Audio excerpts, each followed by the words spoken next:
and Assistant Democratic Leader James Clyburn. Congressman Clyburn, good morning. Good Monday morning to you. Good morning, Chuck. How are you? I'm okay. So tell me this. First, where are you on gay marriage, number one? And number two, what did you hear Sunday from the pulpit? Well, thank you so much for having me. First of all, I, like the President, have evolved to a point of marriage equality. I have not always been there. I grew up in a parsonage, a fundamentalist Christian parsonage, and I grew up with that indoctrination, and I have grown to the point that I believe that we have evolved to marriage equality. However, depart from the President on a state-by-state approach. If we consider this to be a civil right, and I do, I don't think civil rights ought to be left up to a state-by-state approach. I think that we should have a national policy on this. State regulation is one thing, but the granting of states of the right to the states, I don't think that's a good policy, and I have a problem with that. What did you hear this weekend yourself from the pulpit and from what you could hear from African-American leaders, church leaders? I know that the President had reached out to some African-American church leaders last week. What did you hear this Sunday? Well, I read very thoroughly a pastoral letter written by my pastor at Marsh Brown AME Church down in Charleston, Reverend Joe Darby.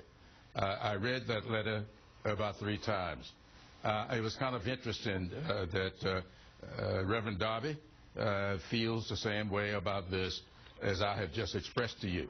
And he gave some history as to how we have evolved as AMEs on various questions of marriage and marital fidelity, and certain strictures that have moderated over the years, and that is a sign of evolution.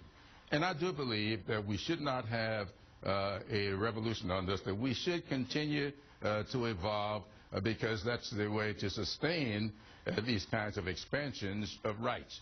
And that's what this is. I do believe that we should say to gay couples that you ought to be able to enjoy the same kind of insurance protections, the same kind of civil rights that everybody else enjoy, and that I know is a position where I was not 10 years ago.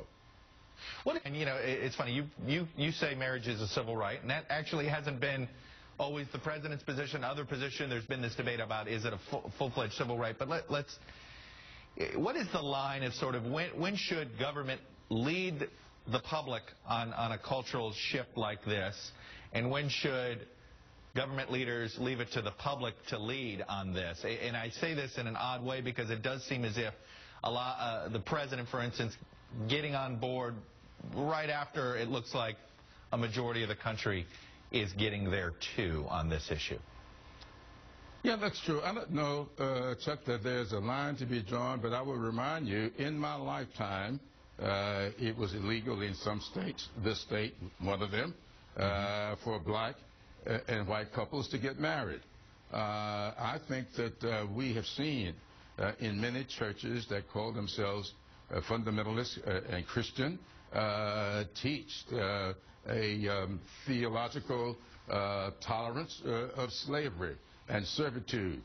These kinds of things are there. There are contradictions based in the Scripture that we all have to work our ways through. And sometimes it takes the federal government to step into the breach in order to resolve many of these issues.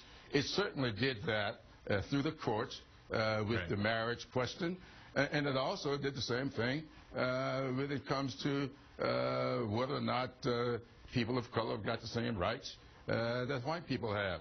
So we go through that, and I don't know that there's a line to be drawn at any one point, but we evolve, we work, and we try to make sure that we, in the process, we don't do unfair things to people. All right, very quickly, I can't let an appearance on this show go by without asking you about the sequester. I know there was a Republican of trying to replace the sequester on defense, which would have some massive defense cuts. You've been against these defense cuts. You want the sequester essentially reworked. Where are we? Is this going to get done before November, or will it get done before the end of the year but after the election? Well, I have been saying for 4 or 5 weeks now that what we are going to see in November after the elections is the mother of all lame ducks. I do believe that so much of this will be worked out in a lame duck session. Now, I know that a lot of things are on the table. I don't believe we'll fix sequester for 10 years. We might do a 1-year fix. To give everybody time to work through certain things, do some income tax reform and that kind of stuff.